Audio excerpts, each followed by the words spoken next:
नमस्कार, मैं हूं आपके साथ मयंक। आज 11 अप्रैल है और ईरान और अमेरिका के बीच इस्लामाबाद में बातचीत हो रही है। लेकिन इसी बीच बड़ी खबर है इजराइल से। इजराइल के 4 शहरों में भयंकर हमले हुए हैं, जबरदस्त हमले किए हैं और हिजबुल्लाह ने लिया है बड़ा बदला। देखिए, कल आईडीएफ ने जिस तरह से हमले किए लेबनान में, बेरूत में और दक्षिणी लेबनान में हिजबुल्लाह के कई ठिकानों को निशाना बनाया गया। उसके बाद पिछले कुछ घंटों के अंदर हिजबुल्लाह की तरफ से बड़ा अटैक हुआ है इजराइल में। हाइफा में, साफेद में, किरियत शिमोना में और गैलीली, इन 4 इलाकों में ड्रोन्स और मिसाइल्स और रॉकेट से हमले किए गए। हाइफा की बात करें, हाइफा में इजराइल के नेवी बेस के ठीक ऊपर एक बैलिस्टिक मिसाइल गिरी है। देखिए, ये मिसाइल ने हिट किया बेस को। ये देखिए, बड़ी सारी मिसाइल्स ऐसी फायर हुई हैं, ड्रोन्स अटैक हुए हैं, रॉकेट अटैक हुए हैं, जिसको कई को इजराइल के डिफेंस सिस्टम ने रोका भी है। लेकिन मैं आपको उन जगहों के बारे में जानकारी दे रहा हूं जहां पर हिट हुई है मिसाइल। बताया जा रहा है हाइफा में इजराइल के नेवी बेस के ऊपर एक हाइपरसोनिक मिसाइल से अटैक हुआ, जिसने नेवी बेस को हिट किया है। यह हाइफा का हाल है। आप देखिए, साफेद से तस्वीरें सामने आई हैं। यहां पे कई जगह पर रॉकेट्स गिरे हैं और एक बिल्डिंग पर भी रॉकेट गिरने की तस्वीर आई है जिसमें आग लग जाती है। इसके अलावा किरियत शिमोना में भयंकर अटैक हुए हैं। किरियत शिमोना में कई जगह सड़कों पर, बीच में जो है वो गड्ढे हो गए हैं। आग की तस्वीरें आई हैं, कई गाड़ियां तबाह हुई हैं। जो 300 से 400 लोगों का कत्ल किया गया लेबनान में, उससे हिजबुल्लाह बेहद नाराज, बेहद गुस्से में और लगातार जो है हमले हो रहे हैं। इसी तरह गैलीली में भी जो है वो तबाही की खबरें आ रही हैं। गैलीली को भी निशाना बनाया गया है। यानी 4 जगह ऐसी हैं इजराइल की जहां लगातार पूरी रात हमले होते रहे। और इतना ही नहीं, सिर्फ हम इजराइल की बात ना करें, इसके अलावा देखिए जो खबरें हैं, 4 देशों से खबरें आई हैं। अगर हम पिछले कुछ घंटों की बात करें, 4 देशों से खबरें आई हैं। बहरीन में देखिए, बड़ी हैरान करने वाली बात है, बहरीन में भी धमाकों की खबरें आई हैं। हालांकि ईरान की तरफ से, आईआरजीसी की तरफ से बयान आया है कि बहरीन में जो हमला हुआ है उसमें ईरान का हाथ नहीं है और आईआरजीसी ने हमला नहीं किया और ये फॉल्स फ्लैग ऑपरेशन भी हो सकता है। यानी कि जो बातचीत हो रही है उसको डिरेल करने की कोशिश हो सकती है, ईरान का ये कहना है। लेकिन बहरीन में अटैक हुआ है, बहरीन में जो है वो आग की तस्वीरें सामने आई है। इसके अलावा कुवैत में ड्रोन अटैक हुए हैं। कुवैत में अमेरिका का जो बेस है उसके पास ड्रोन अटैक की खबरें आई हैं। वहीं आप देखिए, उत्तरी तेहरान में भी कई जगह धमाके हुए हैं। यानी भले सीज फायर हो, लेकिन ये धमाके वाला सिलसिला जो है लगातार जारी है और लेबनान पर हमले जारी ही हैं। यानी आप देखिए, कई जगह जो है वो अब भी लगातार हमले जारी है और इस्लामाबाद में बातचीत हो रही है। यानी हालात ऐसे हैं कि किसी भी पल एक बड़ी जंग की शुरुआत हो सकती है। अब हम एक बार आते हैं बातचीत को लेकर। आपने तस्वीरें देखी, ईरान का डेलीगेशन जो है वो इस्लामाबाद पहुंचा। कालीबाफ और अब्बास अराक्ची साहब दोनों मौजूद थे। प्लेन से उतरने की तस्वीरें उनके सामने आई। सेरेना होटल में जो है वो बातचीत होगी। जेडी वैंस पहुंच चुके हैं, जेडी वैंस के साथ बातचीत होगी, उनका अपना डेलीगेशन साथ में है। लेकिन इस समय जो खबर आ रही है इस्लामाबाद से, जो अंदर की कुछ खबरें हैं, देखिए, जंग की सूरत में अब किसी को, जहां तक जंग का सवाल तक, किसी के मन में अब ये डाउट नहीं है। पूरी दुनिया इस बात को अब मान चुकी है कि ईरान ने अमेरिका और इजराइल को, दोनों को झुका दिया। ये जंग के हालात है। जितने स्ट्रैटेजिक आप एम्स देख लीजिए, ईरान ने सब के सब पूरे किए और किसी भी उद्देश्य में अमेरिका जो है वो सफल नहीं हो पाया। वो आप सब जानते ही हैं, पूरे बेस तबाह है और जो है हॉर्मूज पर कब्जा है, सब कुछ है, ये आप जान रहे हो, पुरानी बात हो गई। अब देखिए, इस बातचीत में भी अब विदेश नीति के स्तर पर भी ईरान की बहुत बड़ी जीत हुई है इस्लामाबाद में। अब आप पूछेंगे कैसे हुई है। ईरान ने बातचीत के लिए बड़ी साफ शर्त रख दी। पहली बात यह कहा कि ईरान की जितनी संपत्ति फ्रीज की गई है उसको रिलीज किया जाए। देखिए, इस समय एक बड़ा उद्देश्य यह भी है कि ईरान में जो तबाही हुई है उसके बाद वहां पे लोग बड़ी मुश्किल हालात में हैं, उनको राहत मिलनी चाहिए। ईरान में तेजी से हालात सामान्य करने हैं, ये बड़ा एम है ईरान का। उस लिहाज से ईरान की जो संपत्ति है, एसेट्स हैं जो कि फ्रीज किए हुए हैं, उनको डिफ्रीज किया जाए, उसको रिलीज किया जाए। इस चीज के लिए अमेरिका तैयार हो गया है। अमेरिका ने ये शर्त मान ली है। ये खबर अभी अभी आई है। देखिए, आज मैं वीडियो सुबह जल्दी अपलोड करता हूं, आज थोड़ा लेट किया मैंने, क्योंकि मैं इंतजार कर रहा था पुख्ता जानकारी आपके पास आए फिर आगे बढ़ा जाए। तो देखिए, ये है मामला कि अमेरिका इस बात के लिए राजी हो गया कि साहब हम आपकी संपत्ति जो है वो रिलीज कर देंगे। दूसरी चीज, ईरान अड़ गया, जब तक लेबनान में सीज फायर नहीं होगा तब तक हम जो है वो बातचीत नहीं करेंगे। इसको लेकर देखिए, अभी जो नए डेवलपमेंट है उसके मुताबिक इजराइल और लेबनान के बीच में मंगलवार से सीज फायर को लेकर बातचीत शुरू होगी। हालांकि ये मुद्दा वही है, अब नेतन्याहू अपने हिसाब से चीज़ों को तोड़ मरोड़ के और अमेरिका के दबाव में चीज़ें करने की कोशिश है, लेकिन ईरान इस बात के लिए अड़ गया है कि पहले आप लेबनान से सीज फायर करिए तभी बातचीत होगी। तो संभवतः जो हालात लग रहे हैं कि जल्दी ही इसको लेकर भी जो है अमेरिका झुक जाए, फॉर द टाइम बीइंग तो कम से कम झुकी जाए और ईरान की शर्तें मान ले। इसके अलावा आप देखिए, हॉर्मूज़ को लेकर भी ईरान ने अपना प्लान सामने रखा है कि हॉर्मूज़ जो है वो पूरी तरह तो नहीं खुलेगा, हम अपने मुताबिक खोलेंगे, एक जहाज़ों की संख्या निश्चित कर देंगे कि ये 15 जहाज़ हैं रोज़ जो वो वहाँ से निकलेंगे।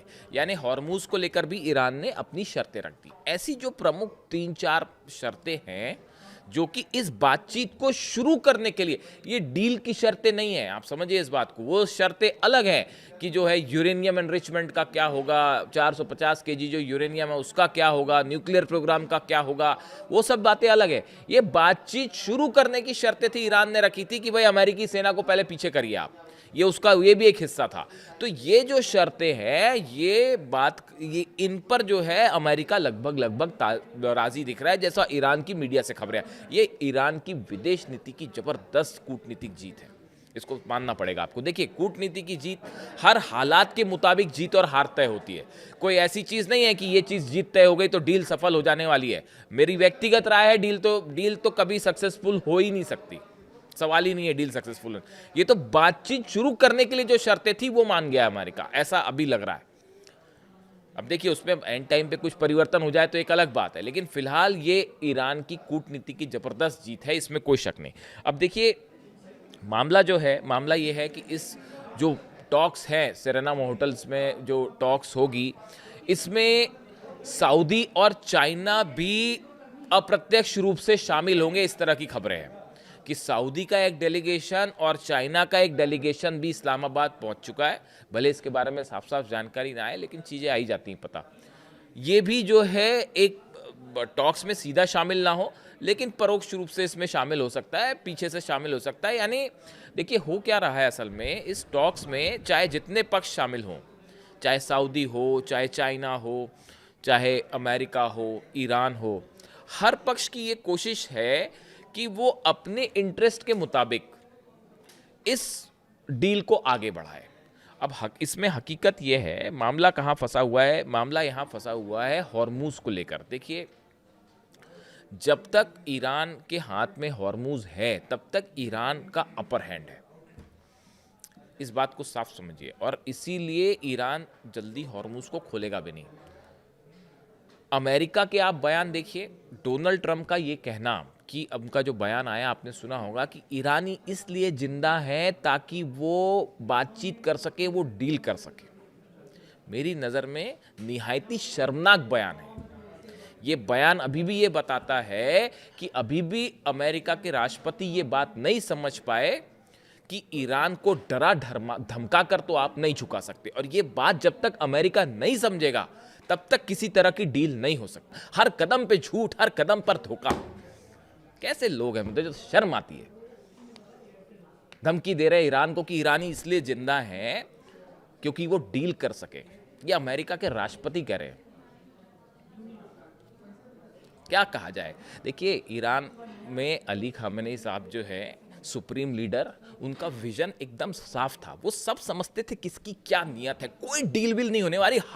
हर शख्स का मकसद यहां सिर्फ यही दिख रहा है कि कैसे ईरान से को फंसा के फायदा निकाला जाए, बस यही हकीकत है साहब। कोई एक भी पक्ष ऐसा नहीं है इस डील में जिस पर ईरान भरोसा कर सके। बताइए किस पे भरोसा कर सके? अमेरिका पे, जो 165 बच्चों पर हमला करके उनकी जान लेता है। सिर्फ तेल चाहिए इनको। हॉर्मुज में ट्रंप फंस गए हैं और गर्दन पकड़ ली है ईरान ने, बस हकीकत इतनी है। और जब तक ईरान के हाथ में हॉर्मुज है, दुनिया का कोई महका लाल जो है वो ईरान को हरा नहीं सकता। ये भी हकीकत है, ये हर स्ट्रैटेजिक एक्सपर्ट इस बात को समझता है। और ये जो डील वील बातें हैं ना, आप समझिए इस बात को। इसीलिए अली खामेनी साहब कहते थे अमेरिका से बातचीत करने का कोई मतलब ही नहीं है। मुझे तो कभी कभी ये भी लगता है कि अगर उनका असैसिनेशन नहीं होता, वो जिंदा होते ना, तो वो अपना डेलीगेशन भी नहीं भेजते और बात ही नहीं करते इनसे। मुझे तो कभी कभी ये भी लगता है। किससे बात करोगे आप? नेतन्याहू से बात करोगे, इजराइल से बात करोगे, अमेरिका से बात करोगे, क्या बातचीत करोगे? तो खैर, अब हालात ये है कि बातचीत होनी है तो ये 4-5 शर्तें जो सामने रखी थी ईरान ने, वो फिलहाल ऐसा लगता है कि उसको लेकर बातचीत आगे बढ़ेगी। लेकिन अब सवाल ये है कि इस बातचीत में होगा क्या? ये जो बड़े मुद्दे हैं, uranium 450 kilo, nuclear program, missile program, ये सब चीज़ें ऐसी हैं जो एक दौर में, एक बातचीत में हल नहीं हो सकती। यानी संभावना ये है कि अगर बातचीत होती है तो ये फिर कई दौर की बातचीत होगी, जैसे पिछली बार 6 दौर की बातचीत हुई और बीच में हमला हो गया। तो ये कई दौर की बातचीत हो सकती है। हो सकता है कि पहली बार में खत्म हो जाए बातचीत, मना ही कर दे वो, लेकिन कई दौर की बातचीत हो सकती है। लेकिन इसके बीच में एक कॉमन मिनिमम प्रोग्राम जो है वो सामने आ सकता है कि हॉर्मुज से ऐसे जहाज निकले जाएं, या जो है वो फिलहाल अमेरिकी सेना पीछे हटे, इस तरह की मतलब हमले ना करे। इस तरह का एक बेसिक एजेंडा तय हो सकता है, जिस पे आज जो है वो किसी तरह की मुहर लग सकती है। इस तरह की खबरें हैं, लेकिन समझौते की तरफ वो अभी कहीं दूर दूर तक सीन में नहीं है। और इस बीच जो ये खबरें हैं अलग अलग, जो 4-5 शहरों में, 4-5 देशों में जो धमाके की अलग अलग खबरें हैं, और लगातार लेबनान पे भी हमले जारी हैं, और उधर हिजबुल्लाह जो है वो इजराइल पे हमले कर रहा है। इन सब सूरत में, इन सब सूरत हाल को देखते हुए इस्लामाबाद से जो भी खबर आती है, वो खबर मिडिल ईस्ट में अगले कुछ दिनों में हालात क्या होने वाले हैं इसको तय करेगी। डोनाल्ड ट्रंप का ये कहना कि हमारे जहाज़ तैयार हैं, उसमें हम और आधुनिक सबसे हथियार तैनात हैं, और हम पिछले बार से भी बड़ा हमला करेंगे अगर डील नहीं हुई तो। यही बात अली खामेनी साहब कहते थे कि ये बातचीत करने के पहले ये तय कर देते हैं कि इसका अंत क्या होगा, इसका निर्णय क्या चाहिए। इसीलिए इनसे बातचीत करने का मतलब नहीं है कि वो पहले से ही तय कर देते हैं कि बातचीत भी करो और ऐसी बातचीत करना और यही निर्णय होना चाहिए, वरना हमला कर देंगे। तो ईरान ने कहा हाँ करना है जो कर लो, चलो। उसके लिए मुस्तफा खामेनी ने आदेश दे दिया है वहाँ पे, वो पूरी सेना एक जो है तैयार है, और तेजी से मिसाइल प्रोग्राम फिर आगे बढ़ रहा है। ये जितने लॉन्च पैड्स खत्म हुए थे ना हमले में, वो पूरे 24/7 घंटे जो है वो काम चल रहा है ईरान में, और तेजी के साथ लॉन्च पैड्स फिर से तैयार किए जा रहे हैं, और बड़ी जंग के लिए ईरान तैयार है। यानी जंग के लेवल पर ईरान की जीत हुई है, और विदेश नीति के लेवल पर भी जबरदस्त जीत हासिल करी है ईरान ने। और देखिए कितने सारे देश आज बातचीत करने के लिए जो है वो झुके पड़े, including president of United states. तो अब इस्लामाबाद से क्या खबर आती है इस पर नजर रहेगी, जैसे अपडेट होगा आप तक पहुंचाऊंगा। Thank you so much.